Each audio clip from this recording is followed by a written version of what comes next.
Hello guys, welcome back to our channel. ఈరోజు వసంత పంచమి అంటండి, yearly once వస్తుందంట.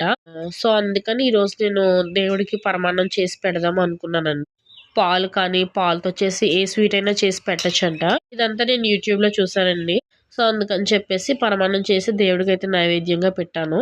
నేనైతే ఇలా సింపుల్గా చేసుకున్నాను అనమాట. ఈరోజు ఎక్కువ సరస్వతి దేవుని పూజిస్తారంటండి.